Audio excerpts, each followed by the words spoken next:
Vintage air is what this video is about. I hope you all like it, and don't forget to subscribe and like if you're enjoying the shop tours and factory tours. Welcome to a world where tradition meets innovation.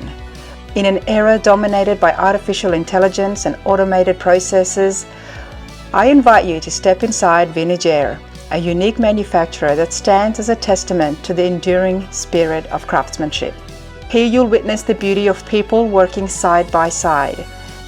In this very detailed factory tour, we explore how Vintage Air's heat and cooling systems are meticulously made. Every component is built and assembled in-house, packaged with care and shipped straight to your door. You'll see firsthand the dedication that goes into creating the latest products, as well as the fascinating history of how Vintage Air has become a leading manufacturer in the automotive aftermarket.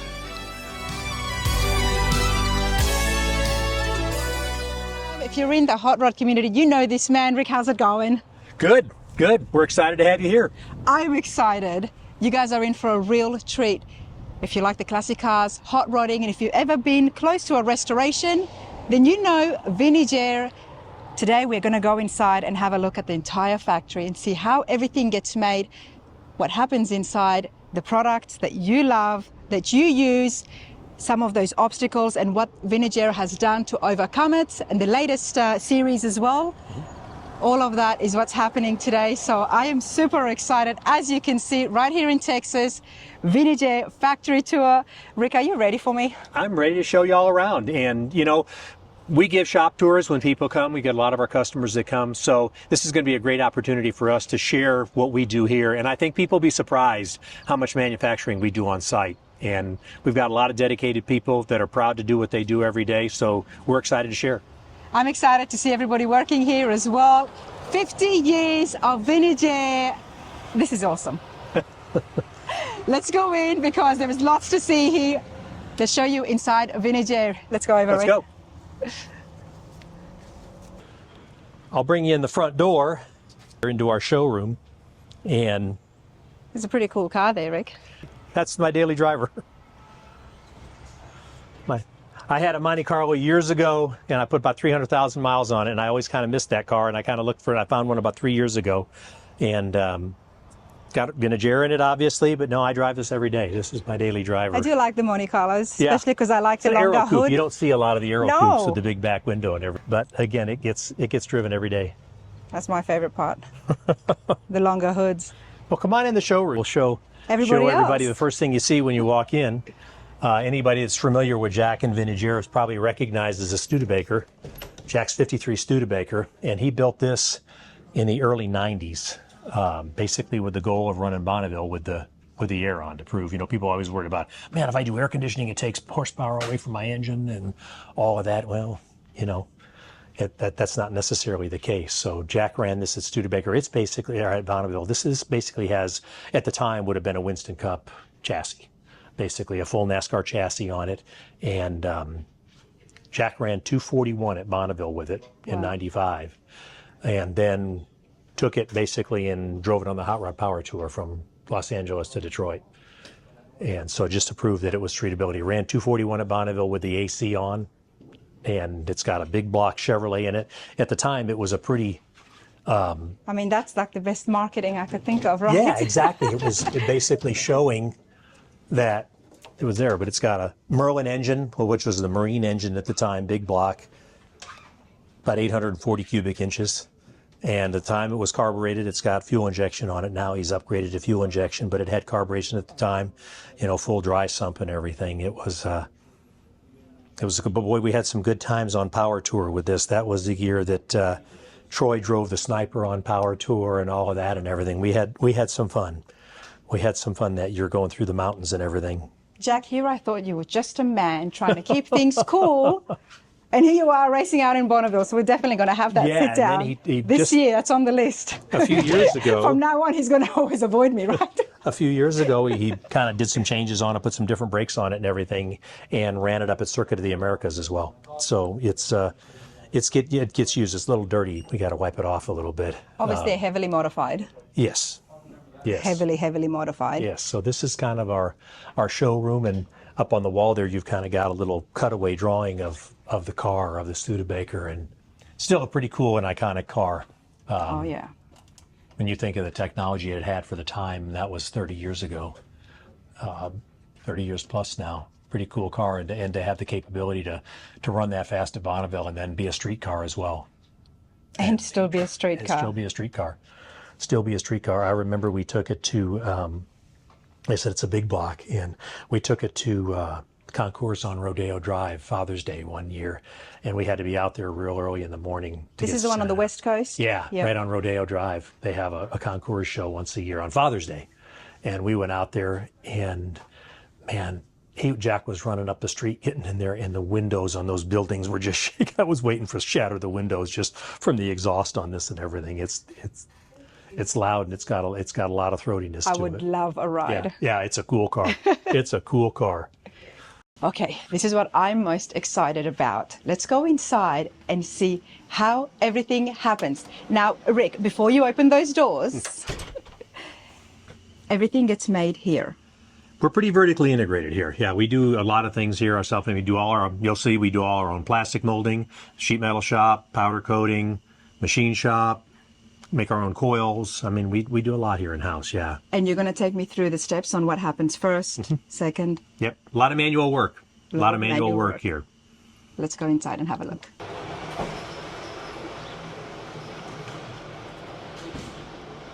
Anytime I get safety goggles on, Rick, I get more excited because I know there's going to be some fun things.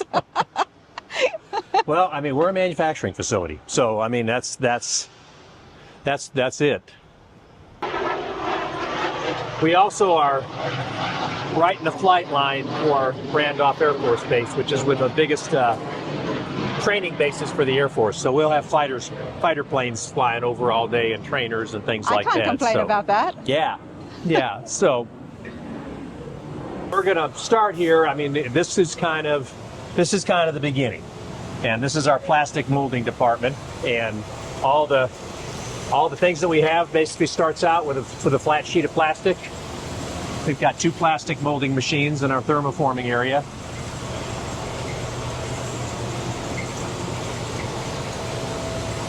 We design and make all our own molds here.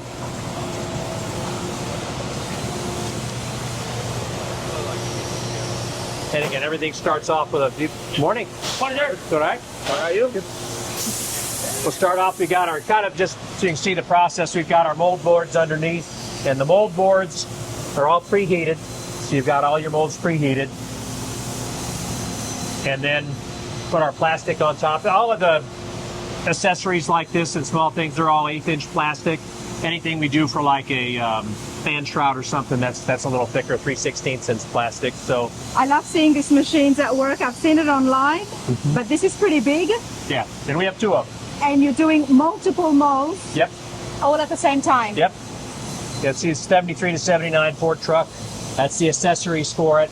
All of those are Gen 5 base, so the actual evaporator is an injection molded part. So this is all the accessories for it. You'll see that a little later in the process. All right. Put it in. So we've got our plastic, our sheet of plastic. I'll lock it down. Locks it onto the board. It'll go in, and we've got the heating elements inside. So we'll heat that up to about 350 degrees, and the molds have all been preheated.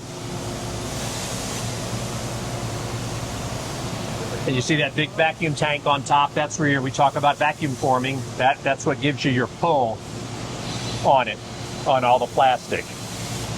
I've seen them do that with the dashes, the car dashes. Same process, same process. Same process, just like you've seen WeatherTech and everything, all those WeatherTech, all that's thermoformed as well. Okay.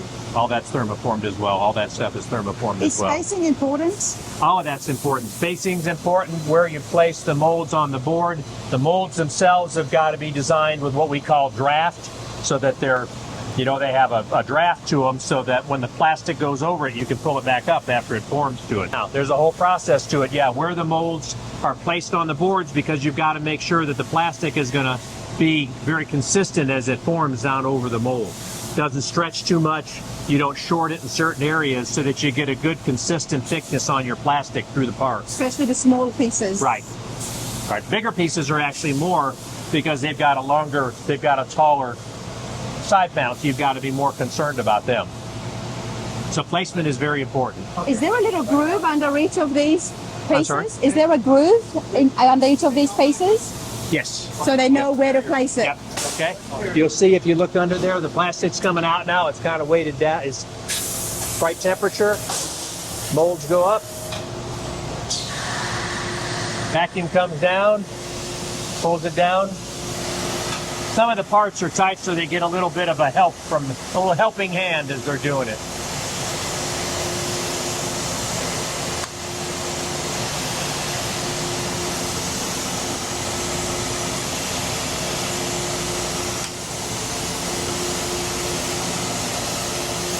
Fans come on, help cool the plastic, and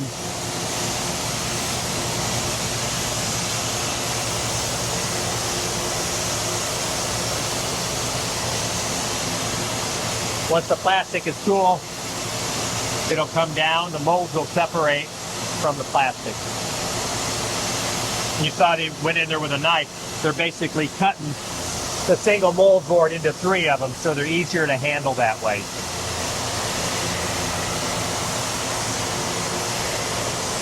What do you do when you have little errors or discrepancies over here? Do you fix that or? Throw the part away. Depends on where it is. In some areas, it's going to be cut off. Some of those parts are going to be cut off at that point. You know, there'll be an opening there where it's scrap anyway. Now you'll inject some air underneath it to help separate the mold from the plastic. Down it comes.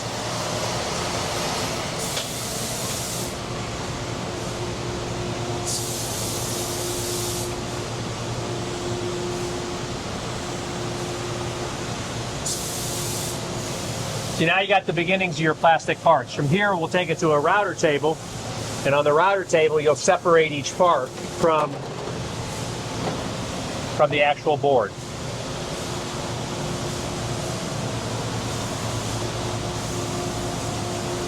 You all right?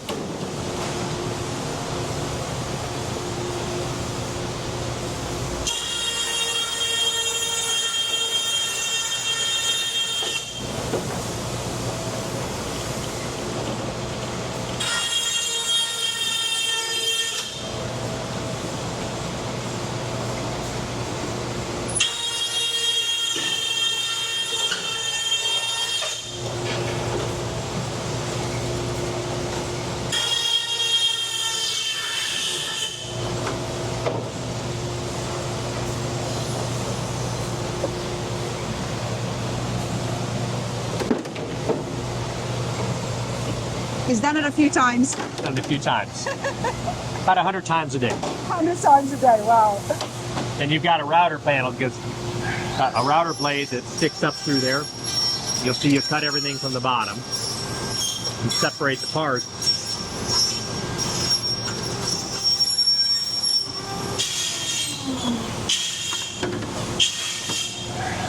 It's got a laser light here that's hanging down over, so if his hand gets too close to the blade, that'll shut the blade off automatically. I was just about to ask that. Okay.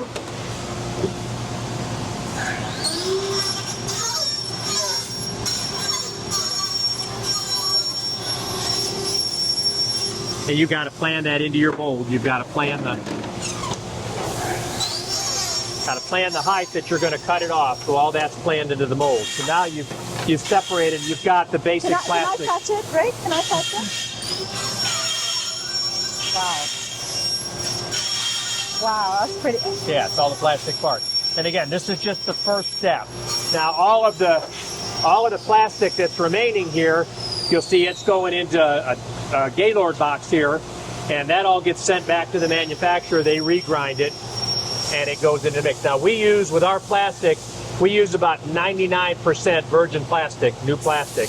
And all of the plastic that we send back stays vintage air plastic because we know what's happened to it. And then so we add about 1 to 2% regrind into our plastic so you don't ever waste any of this. You can see we got a big old tall box there. So all of that goes back to the plastic manufacturer. If you're doing things like a trash can or something like that, where it's not all that important, you can use a higher percentage of a regrind plastic. It's just when you're concerned about the finish, the better, more virgin the plastic, the better. The better. Because you get a nicer finish, or because it'll be more durable? Both. Yeah, both. You get more consistency. More consistency. You get more consistency out of it. So you see, you've kind of been through that first. Virgin plastic is a term I had not heard before, everybody. That's pretty cool. Going through the first this is just the first operation in finishing plastic.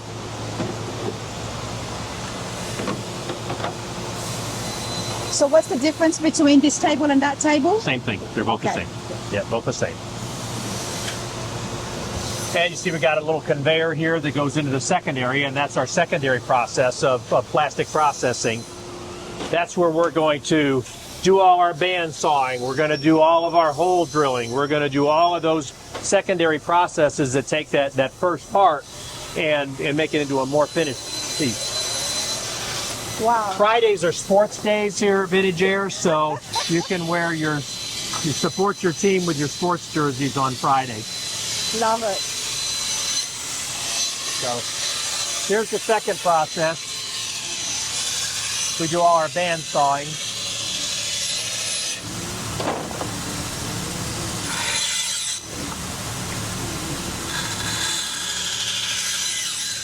All done by hand. All done by hand. Each individual piece. Each wow. individual part. Yep. And a lot of these guys been with us for about 25 years. So I mean, we got a lot of these guys that have been here a long time. Oh, you can tell the way he's handling that. You can tell. Yeah. It's almost they know exactly what has to be cut. Some things we have fixtures for, depending, but a lot of them, if it's just the standard parts they do every day, they know how to do it. Then you'll see all the bins for different cars and different accessory kits.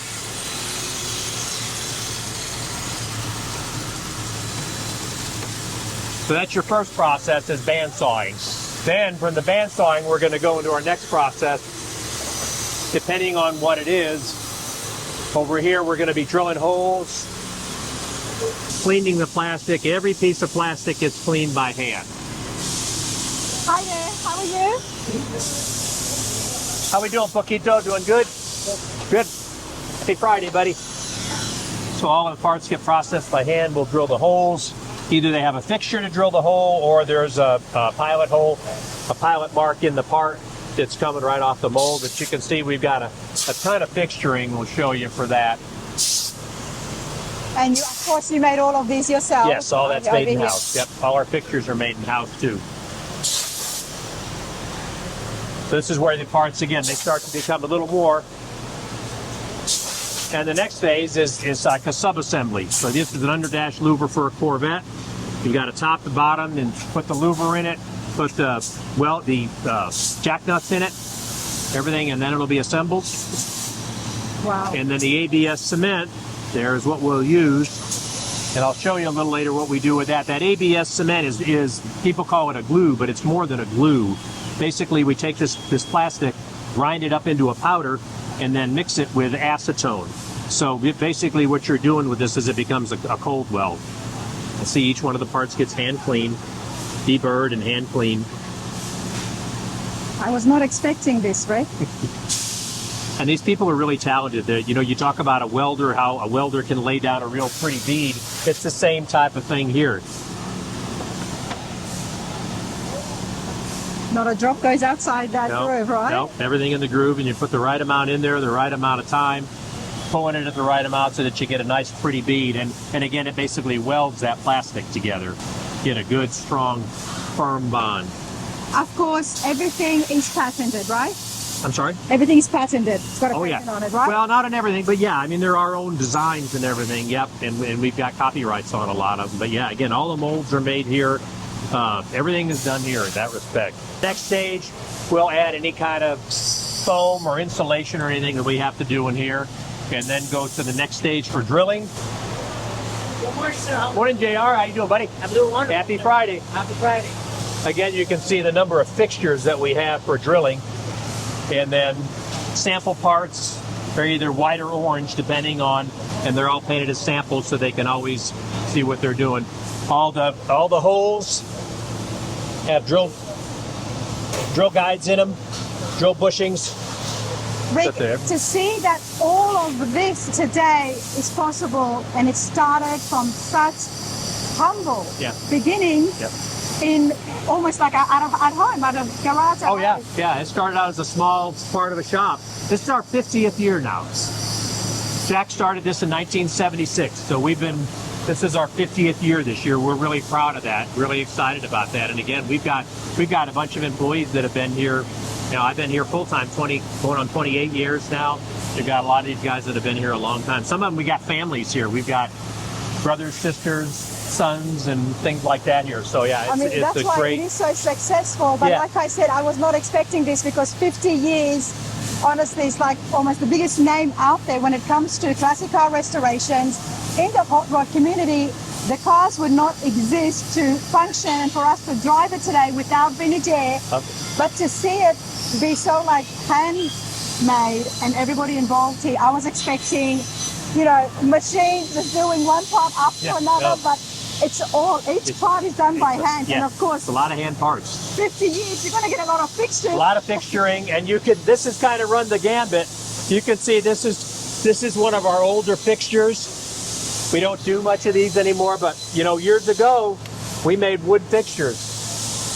Years ago, all our molds were wood. We had a mold maker that handmade every one of our molds out of wood years ago. They were oak, so we've got everything from wood fixtures to, you know, steel fixtures that we make, and some aluminum fixtures, and yeah, they've run the gambit through the years. This is all our new Gen 5 compacts, and again, we'll go through and all the fixtures to where the holes have to be drilled. Gen 5 is the latest. Yes, Gen 5 is the latest. Product that has been released with vintage air, everybody. And I do want to mention Quality Classics, I believe, is the name of the shop, and they wanted to say hello to you. Oh, good. Yeah, good guy. Tom, I think it's Tom. Yep. I hope I didn't get that wrong. I was on the phone with him yesterday. He wanted to say that the Gen 5 series absolutely loves it, and it works so well. Good to hear. It works That's so what we like well. To hear. That's what we like to hear. He wanted me to say hello to you as well. So thank you for reminding me. Well, this again, so now you're seeing where all the plastic parts, and now you can see even some of our fixtures, we even 3D print.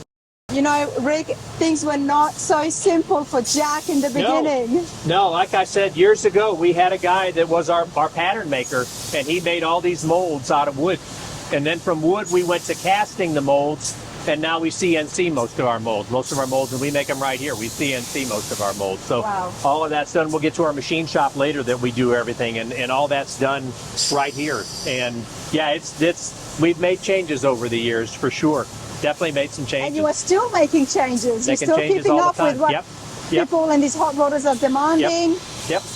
Yeah, our quality continues to go up and improve. And when we look at our Gen 5, the Magnum line, when we get into that, we're actually injection molding parts now. I mean, that's OEM quality with that. So we got with this now, you've got, again, some of the Gen 5 stuff, but you can see they're doing all the accessories for our SureFit kits, and that's what a lot of these fixtures are for, what a lot of these parts are for. You know, this is, again, you saw making a Corvette underdash louver, so there's some of the Corvette underdash louvers. All that gets stacked up, and then from here we go into this is our accessory kit area, and this is where all of these individual accessory parts for SureFit kits get packaged up into what they are. You know, look at right here. This is a Magnum Gen 5, just a plastic kit for a standard Magnum. These are kind of our SureFit kits here. You come down, they'll package up. 68, 69 Chevelle with AC. So this is all the plastics that'll go with that 68, 69 Chevelle. Everything's checked off by hand and signed, dated. All of it in there goes by a packing list, so they can walk right through the packing list. I know that packing list, and can I just say, I absolutely love the packing list, because gives you a way to keep track of it. Exactly, because I did buy my vintage air kit from, of course, vintage air, my whole front runner system, and one of the things that I enjoyed the most as someone who had never touched a front runner before, it was packaged so well from this. The manual that came in, numbered, telling you exactly what each part was. Anyone can put it together. Yeah, it's pretty, we try to make it as user-friendly as it can be. We talked about our plastic weld. These are machines that we basically designed and manufacture in-house here.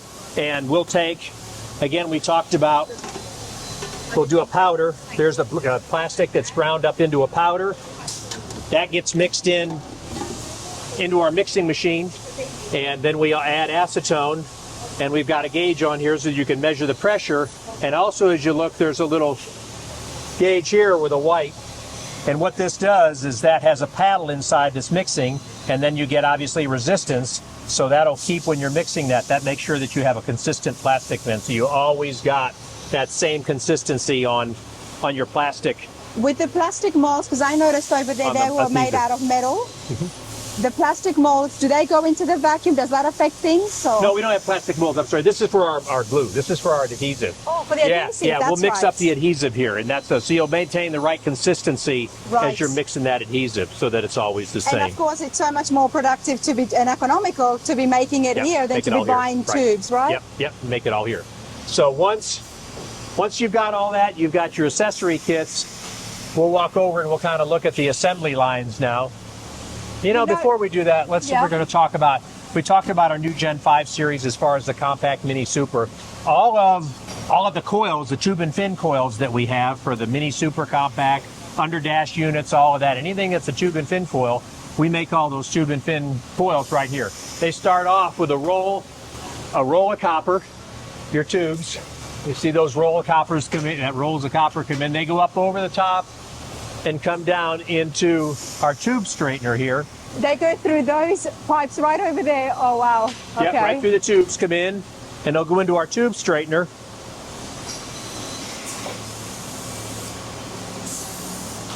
Come into the tube straightener here.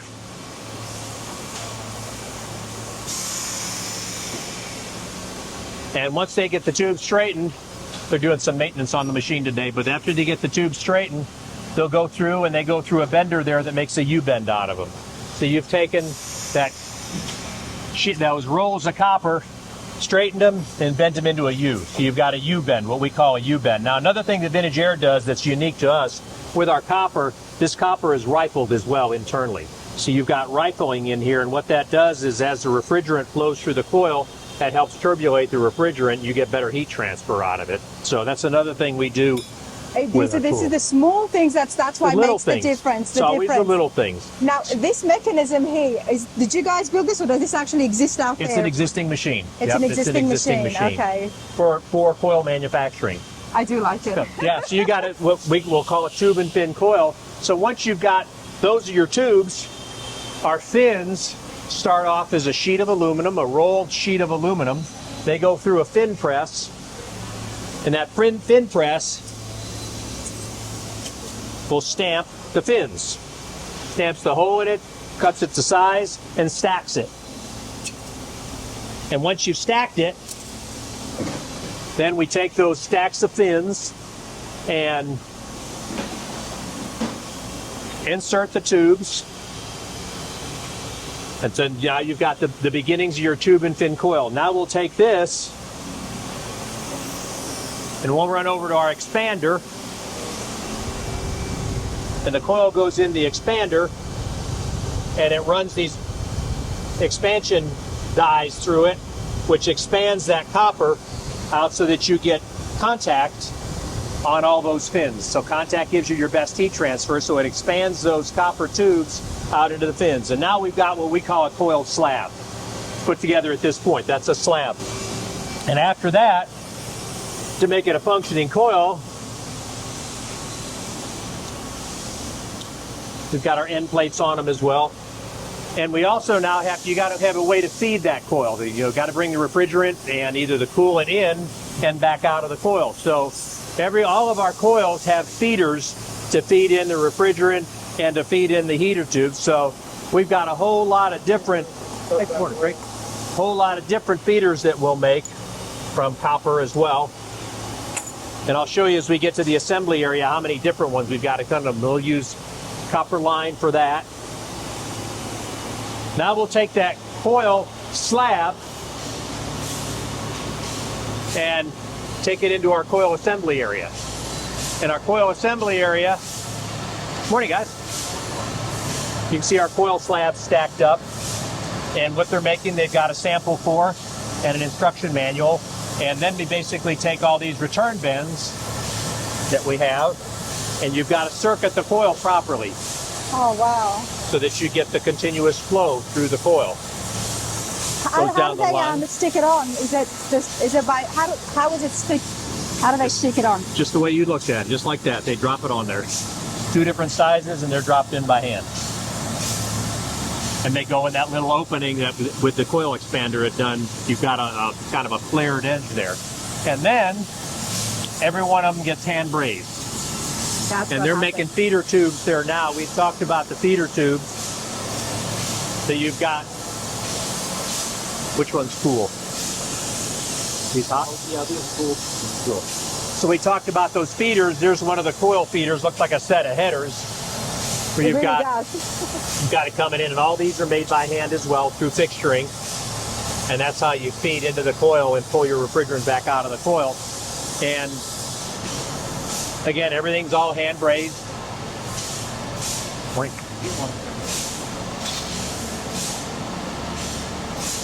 Same type of thing, all hand brazed. And then the coils are assembled. Once they go through the assembly process, then next stop is to check for leaks. And they're all 100% leak checked. They're charged with nitrogen.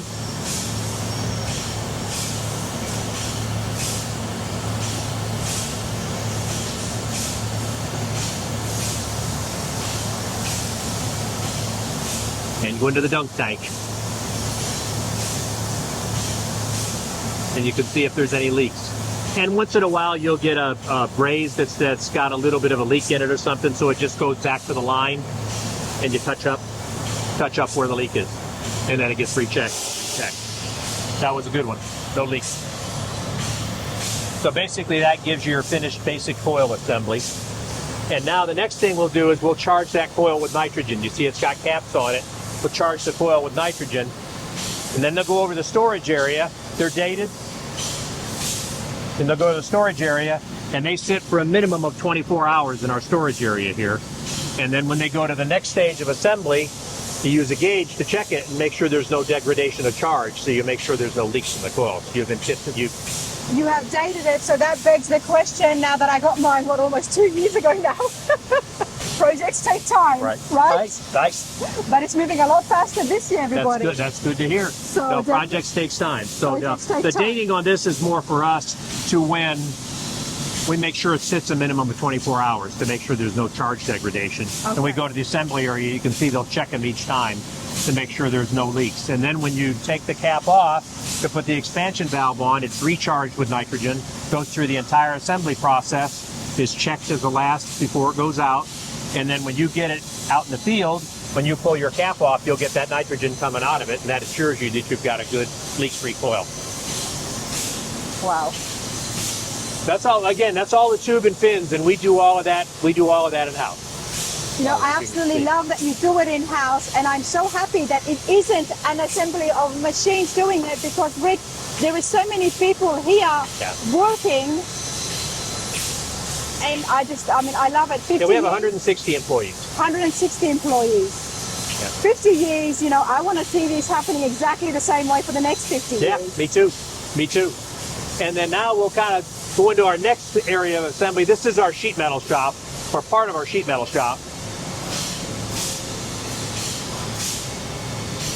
We've got a dual platen trunk laser, and this is where we do all our brackets. Hi. Good morning. We do all our brackets. Everything in this machine will do everything from 22 gauge right to 1/4 inch. For engine brackets, these are condenser brackets fresh off the machine. And the nice thing about these lasers these days is you can do a perfectly round hole. And even in our engine brackets, here the 1/4 inch engine brackets, you can tap right out of the laser. You don't have to drill the hole. You can tap right out of there. So all this is is obviously CNC programmed, and you start with your sheet. And we can load one sheet while another's in cutting, and then bring it out, and then just separate the parts. Separate the parts out from the laser. Do you remember when you first started with Vintage Air? When I first started at Vintage Air, all our brackets we basically made on a step shear and a hand bender. And you were right here, just like everybody. No. We were in a smaller building. We moved out here in 2002, so we've been here since 2002. But I mean, like in regards to the workers here. A lot of them are still the same. Yeah. And you were you one of them as well initially? I did a little of everything initially. Yeah. It was a little bit of a I did a little bit of everything. So now you've got basically your blank bracket, and now we've actually got a couple of these. Okay. And we've got a CNC press brake. So we're doing some training this morning on the press brake. You'll see it'll walk right through the process for each programmed and walks through the process of each bracket. But multiple bends. New stuff, Bobby, huh? New stuff? Oh, I remember more machines. Good for you, buddy. It's a good thing. Interesting. You doing okay, Caleb? Good.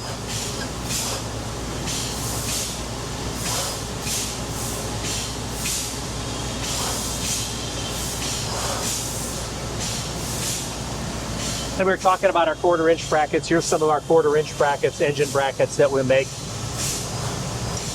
And we'll go back next to our shop in the back. Kind of still, again, some hand work where we'll clean the holes and tap the holes. Got a tap there.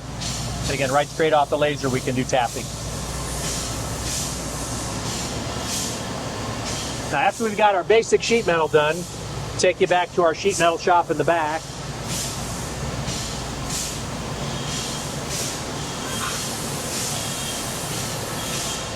This is fascinating, everybody. We had to start right inside the factory, but we are going to sit down with Rick and get a little bit more information and some background into the history on how this all began. This is our auxiliary sheet metal shop. You saw we had one CNC bender inside. We've got a second one here. Do the same thing, making our brackets, everything from control panels to condenser brackets to everything else. All that is done. And all the bending is done here in the press brake, CNC press brake. And each part is programmed in. You look at, walks them right through the process.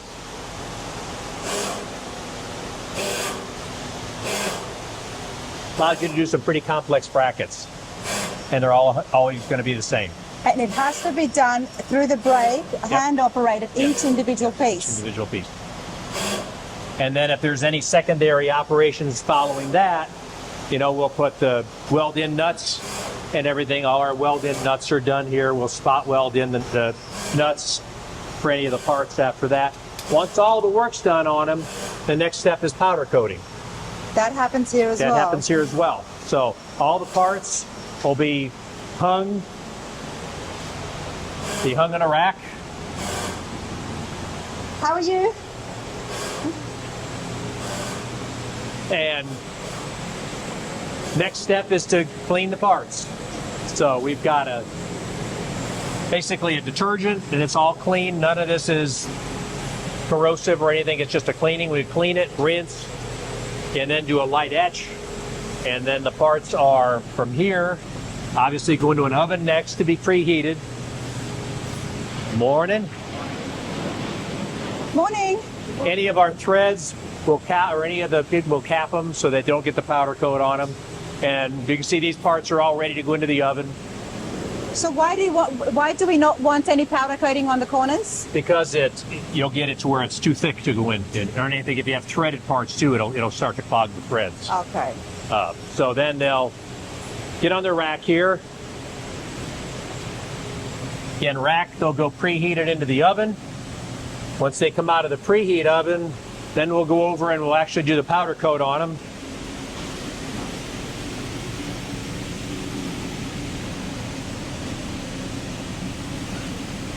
There's the condenser and dryer brackets. And then once the powder coat goes on, then into the oven to bake the powder coating, and then out of the oven, and then we'll come outside and basically take the parts off the rack at that point. It's nice to work outdoors, isn't it? Yeah, some days. Some days. Nice breeze today. Yep. And we do two different type of powder coating. We'll do a smooth semi-gloss finish for any of the parts that show and some other things, and then we'll do a light texture. The texture I really like because it's very durable. But, you know, so here's a firewall cover. And then the next step is each one of them will get a part number on it.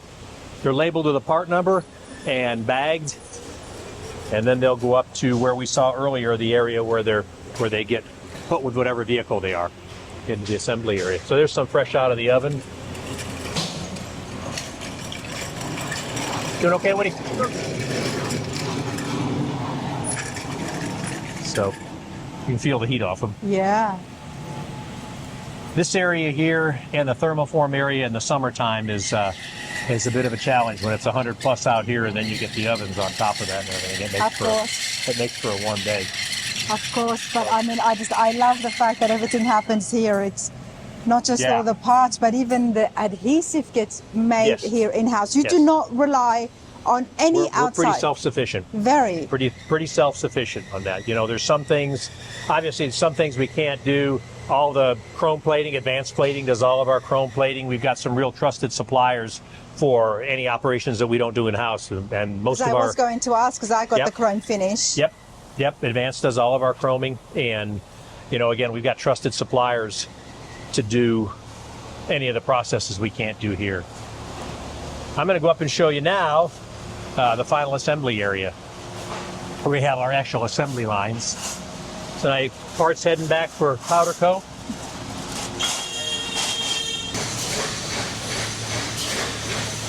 I absolutely love this, Rick, because to see companies and productions happening the way Village Air is operating.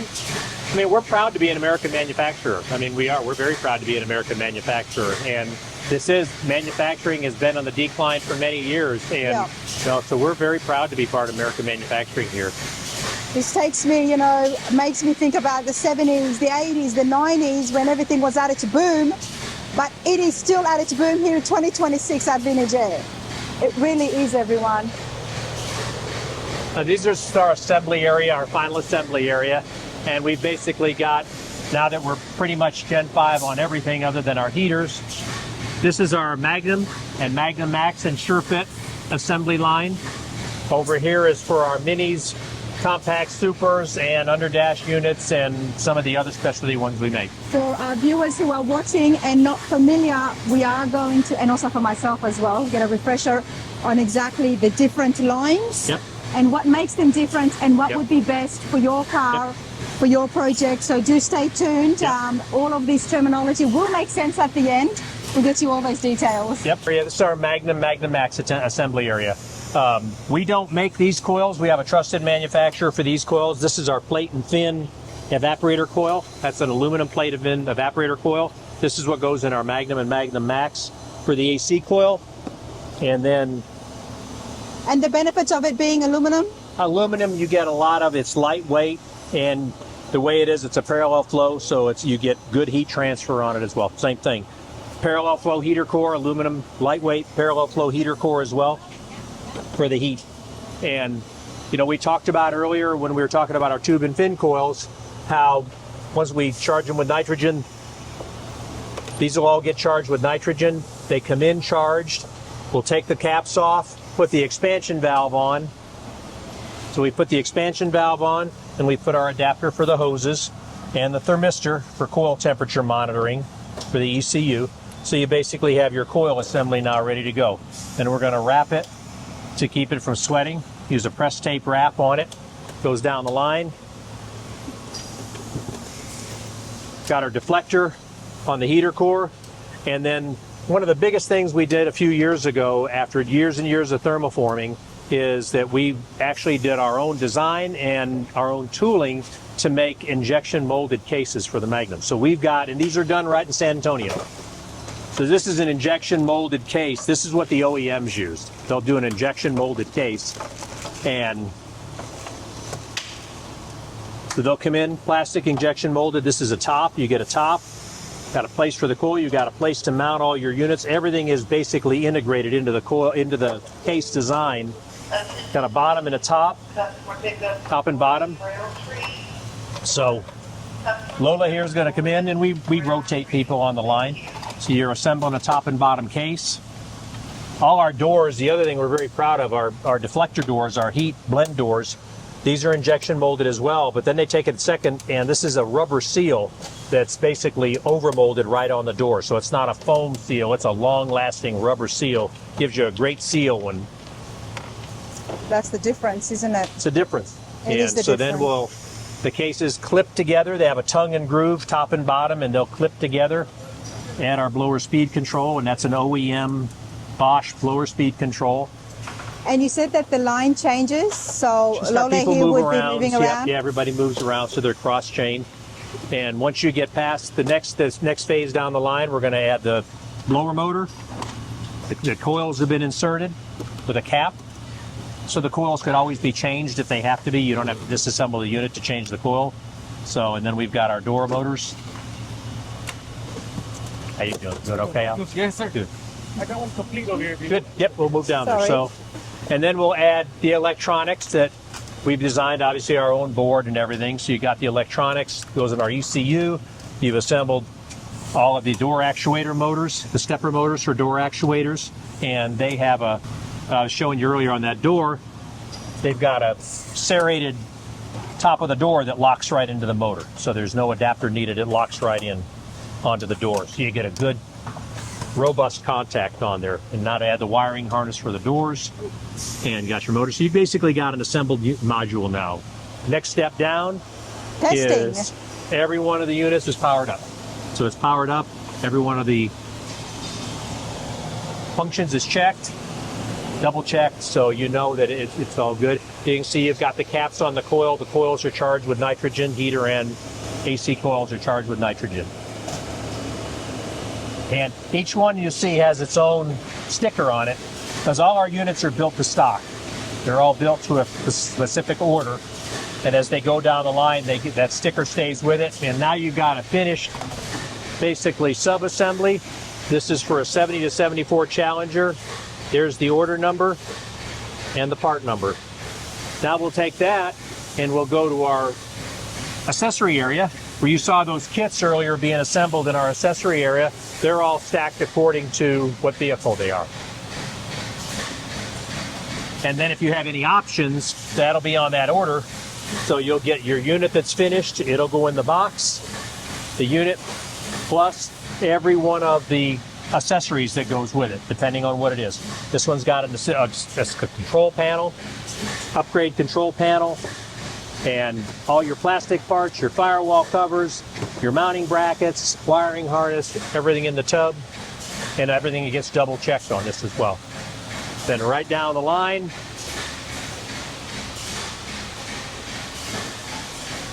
any hard lines, any of those that have to be added to it as well, all of that comes out of the, and you see they're all by which car they are and everything, so it's all.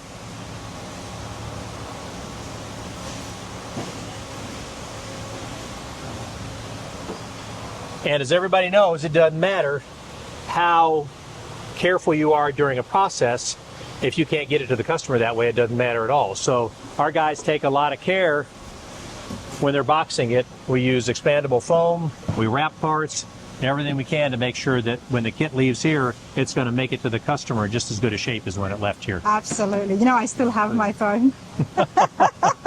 So all that gets laid out and expandable foam. Yep. In it, so it's all nested. And you could tell that it did not move an inch. You know, what Ken was telling me, because wow, this is packaged so well. It's a square body pickup kit going in. So everything's a little bit different, you know, depending on what parts they have, but everything comes together here. So that's our Magnum assembly line. And then the other side of that Gen 5 line, some of our other powder coat parts coming back. Morning, Enrique. How you doing? Good. So we're doing assembly on the Gen 5 compact here, and again, same type of assembly work. This uses our tube and fin coil. You saw those tube and fin coils that we built, and units would be assembled with the doors put in them. And they have a drying station in between so that everything has time to to set up. And you see we use locating pins so that every one of them is in the right. Everything has those holes are drilled in plastic, so everything is always set up at the right distance. This is what it takes. This is quality control at its finest, everybody. The organization, the step by step. Once again, the key is who's doing the work. And, and easily you could have, to save money, you could have one person doing 2 steps. Yep. Because some of the steps are small, right? Yep. However, that's when you can start losing quality. That's when errors can happen. Right. So and again, that's why they cross-train as well. So that if somebody's sick or somebody's on vacation or something like that, everyone on that line knows every job that they have to do. But it also keeps it interesting. Obviously, they love working here because, Vintage is a great company, everybody, but it doesn't make it so repetitive day in and day out. And try to do that. Try to do that as well. So, and then our third assembly line here, this is what we call our pod area. And back in the days when the controls were pods, it kind of got the name for pod, but this is our controls assembly area. And this is where all our controls are done. What do you mean when they were pod? Oh, they were a little under dash pod. Everything was a little pod under the dash that the controls went in initially. So you had a pod area that built that. So the name kind of stuck, but now it's our controls. Now they look very nice and shiny. Exactly. So now this is our controls assembly area, as well as the accessory kits. And good, thank you. Good morning. And all our controls are assembled here for the Gen 5 systems and everything else. Again, everybody works off this is part of our brand new Camaro upgrade control panel, billet panel that we make here as well. When we go to Machine Shop, I'll show you the billet panel as well. Brand new part. And they'll assemble all our controls here. See, I was telling you about the pod, a little under dash pod. Yes. So it was a pod back then. But you can see here's some of our controls, brackets, and this was all done here again. And you can see what a complex bracket it is. You've got 2 different pieces plus all the bends on it. You got the shields over the threads to prevent them from being powder coated. This is the texture finish that we do on the powder coat for that, and for the back panel to cover the board. So there is so many other copies. I am going to say that in the aftermarket, everybody. But if you really want the quality stuff made here, then the Vintage is the way to go about it, especially when it comes to the brackets. Yeah, again, you can see everything that we do here and the steps of control we have, and that's the great thing about doing everything in-house. We have control over it. Exactly. At all the times, we have control over it. Look at all these boxes. All the boxes getting ready, and again, everything comes down the assembly line over to our shipping area. Before I do that, I want to show you another part of our assembly area here, and you saw our tube and fin. We showed you our tube and fin coils. Another thing we make in-house is all the hard lines for condenser kits and for some evaporator kits that have the aluminum hard lines. So we do that all as well here in-house. And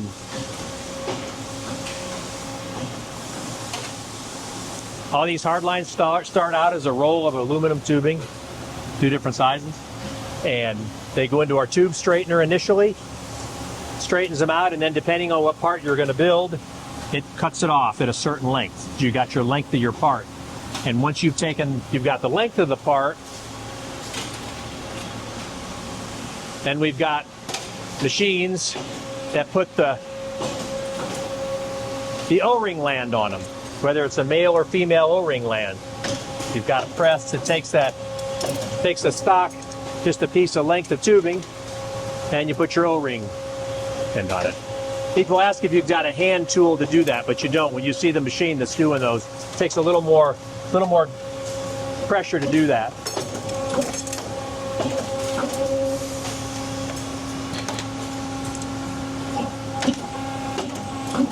What is that machine? Putting an O-ring land on it, basically. Pressing an O-ring land on it. And there are different, that would be the different sizes that you can have? We have different sizes. We'll change the tooling for different sizes, yep. Because you can see there's number 10 down at the bottom there on his rack. It's an oldie, that's for sure, isn't it? It's been around for a while. Some of them are newer. And then, so now you've got your line, and we'll put the nuts on it initially if they need to be on there initially. So you've got the nuts on here. And now we're going to take this line and turn it into this. So we've got a CNC bender over here. We've got two, a left and a right, eating Leonard. How you doing, Antonio? Good, you? Good. And we've got two CNC benders to make our lines. Are you doing any production, Antonio? Changing some tooling here. I love the fact that you know everybody's name. I try. So some of these guys have been with us a long time.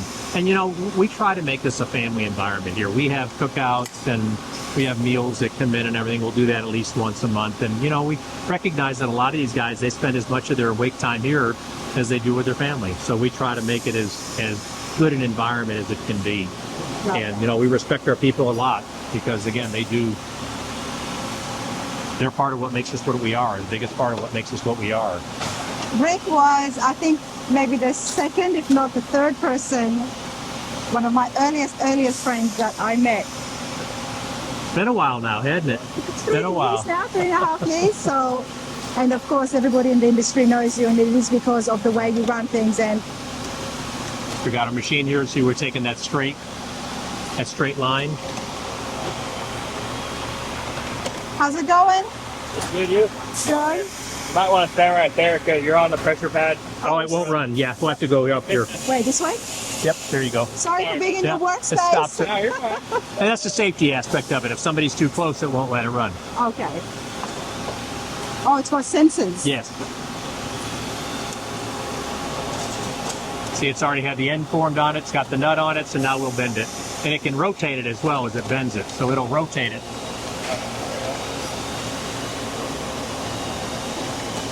And that's the heater line. Wow. And you do this, Antonio, each individual one by one. That one. What's the most you've done in a day? Have you ever counted? About 1,200. Wow. That's consistent. They stay busy. I bet. We keep them busy. You know what? It makes the time go faster. Yeah. Yes. Yes. It does. I bet. That's awesome. We've got multiple machines like Thank you, this mate. to make sure. So again, you start off with just aluminum tubing and turns it into a functional line.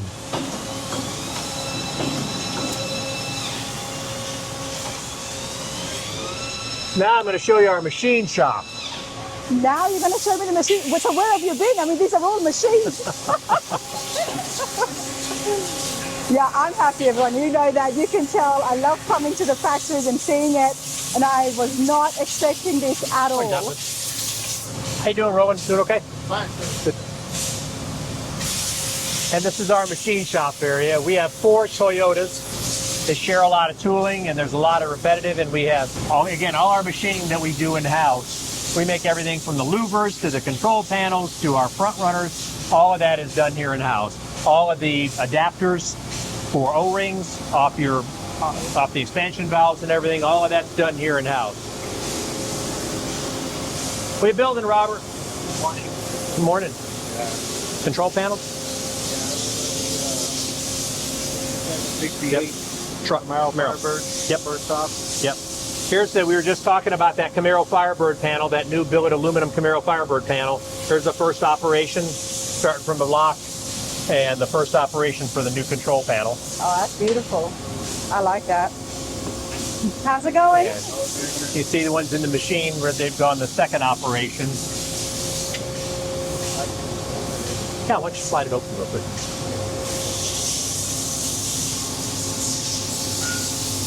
You see they've gone the second operation now, so you get the depth of the control panel.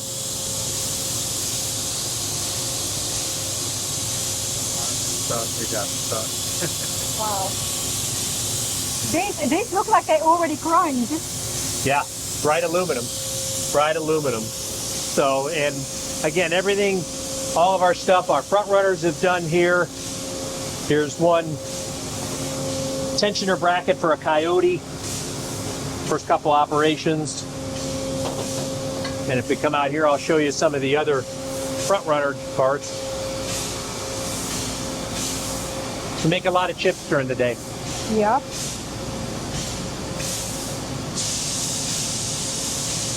This is our Ford front runner assembly. You were showing it out in the lobby earlier, and our Ford front runners start out as a forging. We get this forged, and this becomes basically the timing cover for your Ford engine, small block Ford engine. You replace the timing cover with this. It's very different from the Chevys. Yeah, it's a forging. Yeah. And so you've got a place for your compressor, you've got a place for the alternator, you've got a place for your tensioner. And once it goes through the entire process, we'll take this and it turns into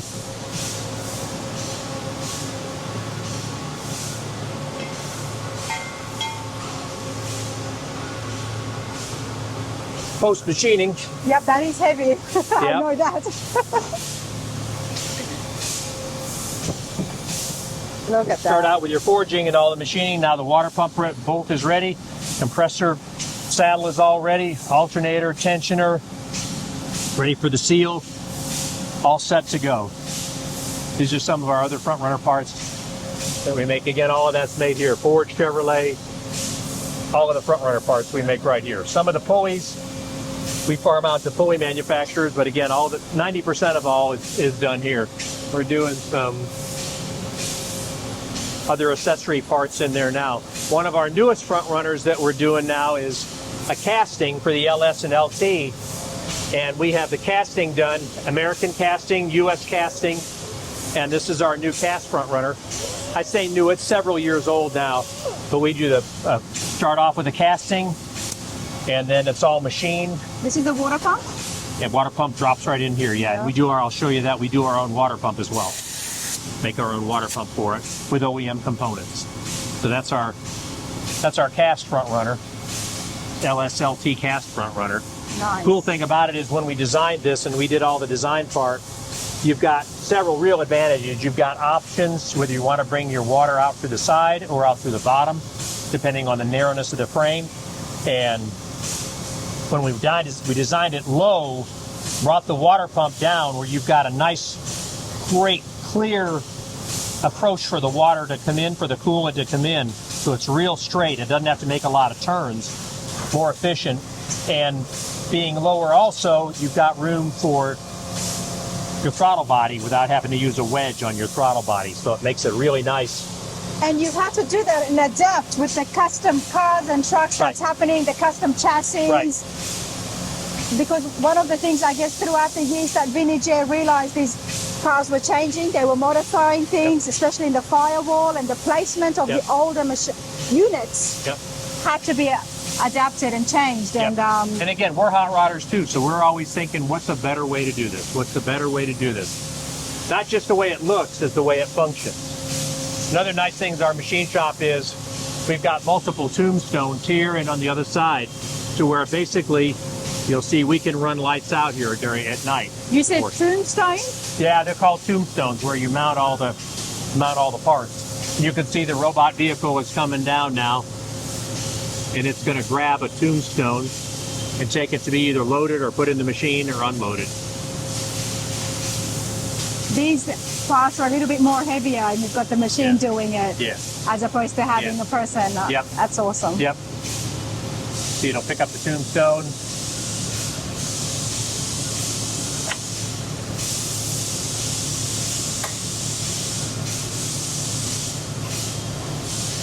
That one's going to go to the loading station to have the parts loaded on it.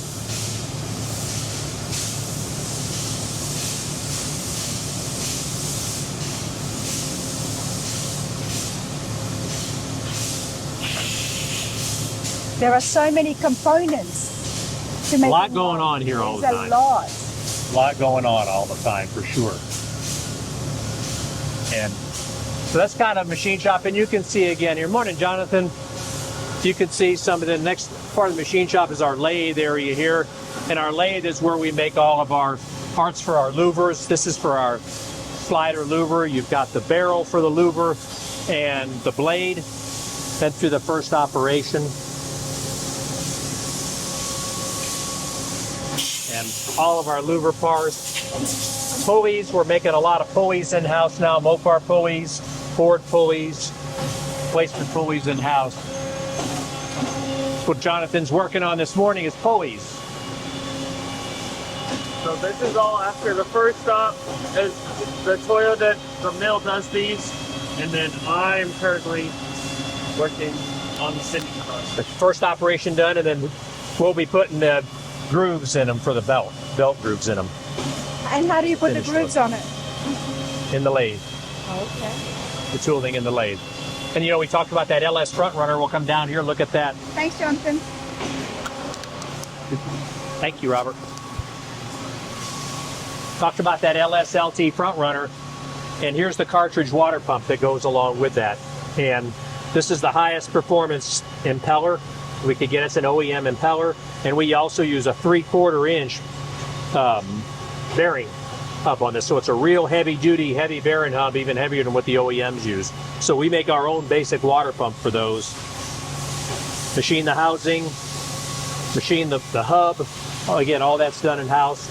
That water pump just drops in here. That's brilliant. Rick, there was no air conditioning system in the old cars. No, it didn't most of exist. them. In the early cars, right. In the early cars, there was no such thing. So sometimes, you know, often when we do have factories in the aftermarket, they mimic what OEM had, and then they try to make it a little bit more better and fix some of the errors. There was no air in the old cars. Yeah, until you got into the 60s really is when it started becoming a little more common.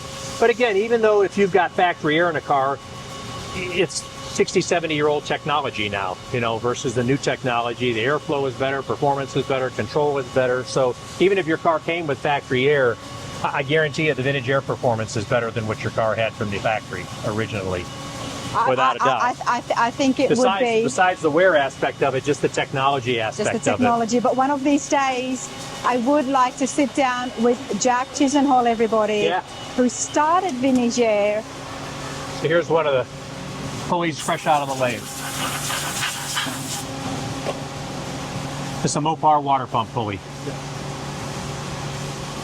And then we'll send this off, and we get it coated with a black mill-free hard coat. So that mill-free hard coat will wear just like steel. That basically makes that as hard as a steel pulley. So it doesn't go purple and stuff with the heat and Yeah. That's awesome. So. But I definitely would like to sit down with Jack so folks at home as well can see on how it started all. This is our condenser assembly area where we turn raw condensers basically. We don't build the condensers, those we have a manufacturer make for us as well. But you can see all the hard lines that Antonio's groups make, all listed here too. Why not? You make everything else here, why not? You got to have a huge knuckle-luck furnace to do the condensers. So we used to do some of that, but it's just not, when you've got other guys that's what they do for a living, it's a better way to do it. So all the lines get packaged up, and some of the good morning, and some of the fitting kits and all of that and everything here. And this is where we make all our hose kits. And another new machine we're all proud of is we've got basically a crimping machine that the same as that's used for all OEM systems.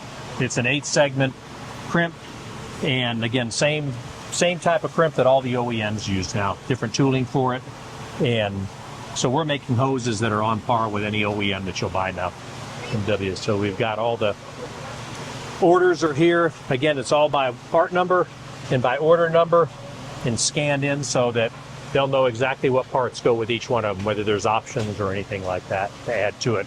And then these parts, you can see everything kind of funnels to here. You were looking at that earlier. All the condenser kits and accessories funnel to here. And you got your evaporator kits coming in from the other side. All the compressors, and we only use either Sandon or TCCI compressors, both OEM compressor manufacturers.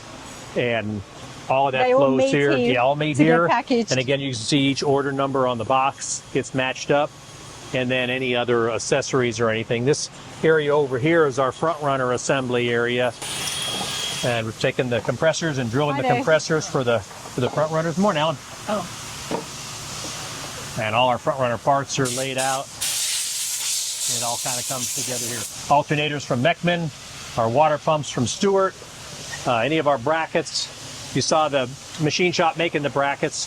When we send them out to be anodized, we go out and back in these trays to protect them so they don't get damaged. So here's a small block bracket, back from anodizing. So this is a black one. build our bulkhead fittings and fans. All our brushless fans and everything are put together here. Morning, James. Morning. Steve-O, how you doing, buddy? Steve's been with us. How many years now, Steve? 20 what? 28. 28. Nice. Yep. Yeah. Built a lot of condenser kits in his day, and fans and bulkhead fittings in his day. Well, I bet, Steve, you could do it in your sleep, right? Yeah, my wife complains about it. Yeah, but we don't want him to. We don't let him do it in his sleep. Nice to meet you. Thank you. Excuse us.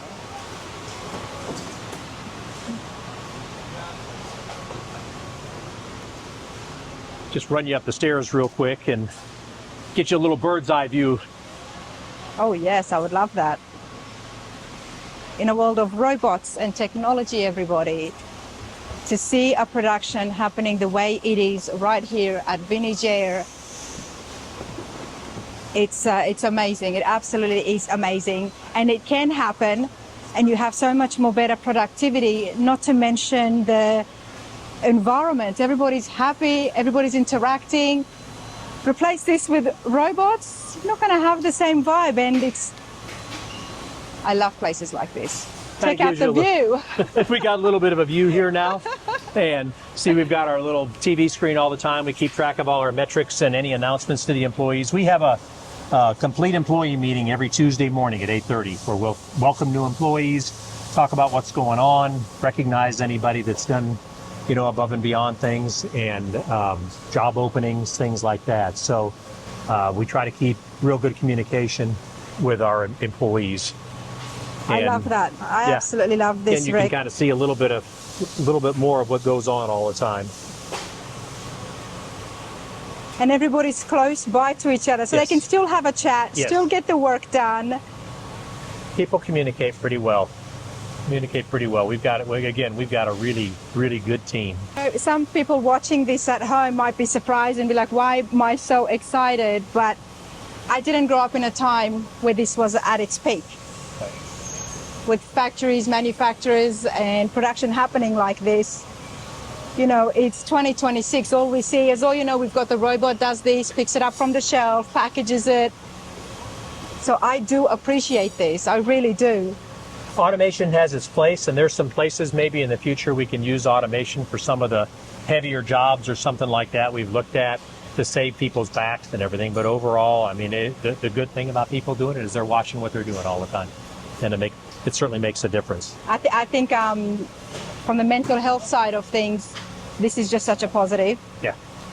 It's a really good environment. So you've kind of got a better idea of how spread out things are, from the Coil department to just our receiving department there that has all the stock and everything. So, Rick, you've been here for so long with Vinegar. I do want to ask you, what was one of the biggest changes? Because now we've got CNC machines. Of course, this didn't exist early on. Yep. When was it that something major happened with the company and you had to learn it as well, of course? Some of the biggest changes were like when we first got the laser, when we got the CNC laser and the press brakes, because that allowed us to change the way we designed brackets. In the beginning, you had to do everything square because, again, you were doing a square. You've worked at shops, where you're basically step shearing. There's square brackets, spot welded together, all of that. That laser, that CNC laser, allowed us such freedom to design parts that had round edges, that had multiple bends in them that you did. That was huge. And again, the CNC press brakes that allow you to do the same bends every time, where everything's consistent on that, has allowed our designers to make the parts more complex, but yet still look cool. So that was a huge change. Also, just getting the assembly lines going. And, in the beginning, in the years, you had one guy that built a unit. He did everything himself. It was a batch build. Did it from beginning to end. And so now the assembly lines we brought in the last few years, the single part flow, as they called us, has allowed us to be more efficient, and it allows you to share information and share knowledge among the group of people, which is terrific as well. So there's definitely been some changes.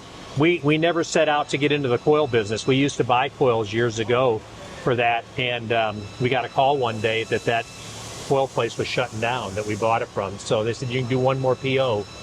So we ordered everything we could from them, and then we ended up buying the company and bringing it in-house so we could, that company built really good coils. And the only way we could maintain that quality in our eyes was to bring it in-house and do it ourselves. So you could have just gone somewhere else. You could have gone overseas. Yeah, could have done and some of that. And you would have definitely saved a bunch as well. So it's, again, those are the kind of things that we try to do. We recognize that we're not selling a single I need item here, and we talk about that all the time. I mean, our customers, they're buying this because it's part of their hobby, it's part of what they enjoy doing, and it's up to us to make sure that we're building the best parts that we can all the time, and the most technically advanced parts that we can all the time that work, that do what they're supposed to do. And our front runner is a perfect example of that. We pioneered that whole front runner system, and we're the first ones that did a spring tensioner and all of that. And our whole design criteria was to make it as strong and robust and reliable as it could be, and yet as small a package size that it could be, as short as it could be, as tight as it could be. It didn't matter what heads you had on it didn't matter what intake manifold, everything bolted to common parts on the front of the block. And that's spawned a whole nother industry now. You see all the other people doing front drive systems, but there was none of that when we first came out with that in 2000. It was a big leap forward. So we're very proud of everything we do here, and we're continuing to do everything we can to get better. And I'll show you a little bit now of our engineering department and walk down into R&D. This is part of our QA and engineering department. We have, and I didn't take you to our QA lab, but we have a big group of QA people, quality assurance people, that work through everything. We've got our own graphics and department here, and technical writing department that does all our instructions. Hi there. Does all our new Mustang stuff coming out there, Nadia, huh? Get the new Mustang stuff out. So the same type of thing with that. We do all our own graphics here. All the instructions here are written by our guys that actually, how's it going? That actually do the jobs and stuff as they're doing them. They're writing it, and then it gets transferred in. So part of our engineering department here, some of the new parts we're working through with engineering and everything. So we've got a lot going on. We've got our own manufacturing engineering where we're always working at improving our manufacturing processes. Morning, Gilbert. Morning, how are you? Made a bunch of our own tools and all of that. Just walk down and go turn to your right there and go through that door. And this is part of our engineering department. This is where we do a lot of the CAD design. Knock, knock, hi. Hi. How are you? Morning, Dan. How you doing? Just barging into everybody's office. Hi, everyone. So part of our engineering department here, designing parts, one of the things we're working on now for our AC Solutions line that we just started last year. We're making kits for BMWs and Porsches, and this is something now that we're able to do in-house that we weren't earlier. We've got the equipment to do this, where we can make a hard line that actually goes to a crimp, to a soft line. So it's an OEM style line that we're going to be bringing into the market more. You can kind of eliminate some Because now we have seen a rise in the exotics and the European classics coming around. Yep, exactly. So again, this is it's a little quieter today on a Friday. Got a couple people off today working on new engine design, bracket design, LS engine bracket design. Morning, Daniel. Good morning. This is Daniel. He's our Hi, Daniel, engineering manager. Rana. Hi, nice meeting. Nice to meet you. What are you working on in here? I'm working on a new kit. We're doing it on the dash. I'm doing some drawings right here. Trying to get all the data. So you're making it possible for all of us who want to go crazy with those engine bays. And Exactly. Yeah, that's exactly right. So, there you go. That will be the CJ kit, the Jeep. Oh, for the Jeeps, okay. Thunder Dash. That will be a new design. Is there any car that you guys have not explored? Oh, there's still some, but we're getting there. Yeah, we're excited about the Jeeps. We've moved into the Jeeps this year. We released a kit for the Wagoneers the Wagoneers we have full coverage on. We just released the YJ at SEMA, and you'll see as we get down the stairs here, we're working on the CJ and the CJ and the CJ5, CJ7, and so that's kind of go out there to your left on the stairs. Vinegar is a big part of our hot rod industry, everybody, of the community, because it allows everybody to continue restoring, buying, and driving the classics. And driving their cars, exactly. And keeping it on the road. Exactly. makes it a whole lot more comfortable to be running down the road. So this is our kind of the nuts and bolts of our engineering department, our R&D department we used to call it, but it's more of engineering, new product engineering now. When I drove up, I thought, well, there's a shop here, they're building cars as well. No, it's working on them. It's funny, that Suburban right here is our mule, and so that's where we do a lot of our system testing, where you've got a nondescript vehicle, but that's been everything from a Ford GT to a Jeep to everything else, because we'll just basically bolt whatever system we're testing. But how would you change the inside of it? Don't have to. All you got to do is have the cabin space. So basically we've got it set up here. See, this has got a Gen 5 Super in it, so we're testing a Gen 5 Super now. But when we did the Ford GT, we basically put our Ford GT unit in here, and then you can cordon off whatever you need to get the interior capacity the same as the vehicle you're working on, and it allows you to do some real-world testing on it. Without having every single car out there, without having every right? single car out there and Of everything. course. This especially handies with the OEMs and when we're doing system development. Got our own road mule. Because one of the earlier units, everybody did complain how it was big, Right. hiding So it we're under kind the of doing dash. everything we can with that, you know. And it's 71 come to out well. 73, the Mustang, we're going to be releasing that kit here in the next couple of weeks, so we're just finishing up that. What is this, Rick? Sorry, it's caught my attention. That is one of our fixtures. You know, we Okay. saw fixtures earlier. This is a drilling fixture for, a routing fixture for our Jeep. That's our CJ Jeep. You see the under dash. Then we're going to come back Yep. to the See Mustang. the under dash panel in the Jeep. You saw one on Daniel's Yes. screen. There's the under dash panel. Once you form that plastic, you've got to cut the openings for the louvers to go in. Route the openings, actually. So here's where that router, you put that, you open this up. So you sell the entire under dash Yeah, that unit? comes with the kit. That whole under dash panel comes with the kit. So they would drop that in there. You take your router and you would route out for all your louvers to snap into. So this one's very close to release now. The Mustang, the 71 to 73 Mustang is close too. So show me again, what were you showing me on the Mustang? just showing that's one of our new SureFit kits we're going to release. All the bolt-in, this one's about, car's going to go away next week. So we'll bring the car in, we'll bring in a factory air car, a non-air car, do all the, basically scan everything, make sure we've got everything right. And this is in final assembly now of the new kit. Condenser's already mounted with the dryer. Those hard lines you saw, you know, you get a real OEM look with those hard lines going through the condenser. This is what you showed me. There was a video when you said you were going to be launching it. Yep. And now Yep. here it is. Okay. Yep. And now it is ready to go. And again, they're just kind of finishing up some things here with it. And new control panel goes with it. Everything, so it's going to be a nice new bolt-in kit. This is a little bit of a leftover here. We just finished earlier we finished the 240, 260, 280 Datsun Zs. So this is kind of one of the cars we brought in for development. You can see the unit in there. Is it available now, or when will it become it's all available. Okay. All of those are available. But you are still doing testing Still and doing making some testing on it, and showed you up there. There's one of our new LS brackets, a bolt-on LS bracket for we're going to be zinc plating the brackets and everything, but all that's designed and manufactured here as well. Kind of a nice little economy style add-on bracket for your LS. Come on, Ryan. Morning. I messed up your audio? Nope, you're fine. How's it going? You're fine. Ryan's our COO, our Chief Operations Officer, does about everything here. Doing a tour? Yeah. Rana, nice to meet you. Rana? Yes. Rana, good to meet you. Nice to meet you, Ryan. So you can see kind of some of the new stuff there. Like sneak peek of the Mustang, sneak peek of the CJ. Another one we're working on right now is the S10. The And S10s, we know how popular they're now. Yeah, Yep. they're starting to get more The popular. next boom, everybody. So we're working on a SureFit kit for the S10. Kind of got it pretty well figured out, how it's going to go. Condenser's already in, got an adapter bracket to put a compressor on there.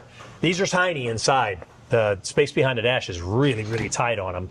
You can see we're going to be putting a Gen 5 compact in there. Going to fit behind the dash. And we'll have a bolt-in control panel. We'll take up to, so. All you dirty mini truckers, keep an eye out. Yeah, There you go. pretty That's soon. were you ever Pretty a dirty mini soon. trucker, Rick? No, I had a mini truck years ago, yeah.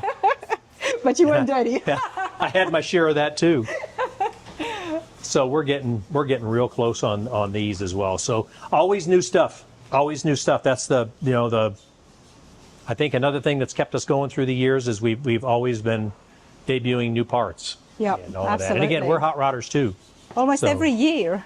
Oh yeah, multiple kits a year. Multiple kits a year is our goal to be, along with any of the accessory stuff, like the control panels and things like that we do as well. Accessory type parts, louvers, control panels, and this is what I said and mentioned it a number of times, and I will keep saying it. Vinegar is such a big part of our community.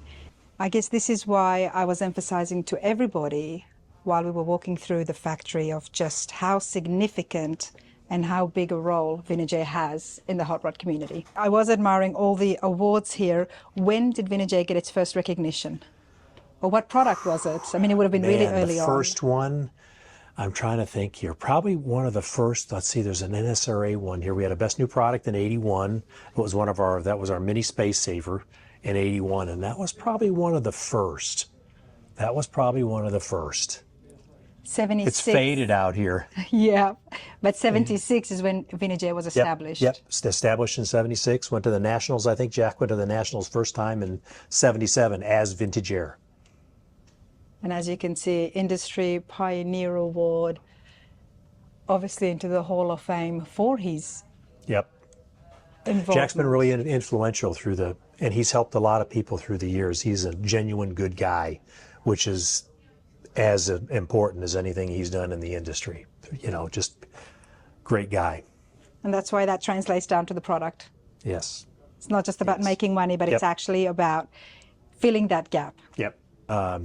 Jack's dream that he started in 1976 turned into a heck of a thing here. We're very proud to be a part of the industry. We consider ourselves part of the hot rod community and everything here as well. And so we've got a great group that you've seen. We'd love to see people at shows. Always come by and say hi at the booth. Let us know if there's ideas you have, things you have. So we're always looking forward to it. And thanks for giving us an opportunity to take some time to show us what we do, show you what we do here at Vintage Air. Absolutely. Rick, I've had a fabulous time. It's been a long morning, but it's been so much fun. It's been fun to show you around. We've talked about this for a long time, right? We've talked about you coming here for a long time. It's been a great time. And you know what they say, because when you're friends, you're like, I'm going to get around to it. If you think you're the first woman that's maybe wait a while, you'd be wrong. Hey, I hope you all enjoyed that. I certainly did. Vinegar's right up there. So like Rick was saying, come by. I'm usually hanging out at the booth as well. There are so many shows. Almost every show, you guys are there. Yeah. Well, we try to attend a few of them for sure. It's a way for our customers to see our products up close, talk to our people, see things in person rather than in a video or in a magazine or something like that. So, and that's when we enjoy visiting with people. One of my favorite things to show is walking around and seeing how people have installed our products in their cars, because everybody always has kind of a new take on doing this and doing that. And that's what I enjoy as much as anything else, in meeting people and seeing how they install our products. And that helps again with the innovation of new products. Oh, always. A lot of the things we have as new products came from suggestions from our customers, things that we do. There you go. This is awesome. Catch you all next time. Rick, let's shut this down. I'm ready.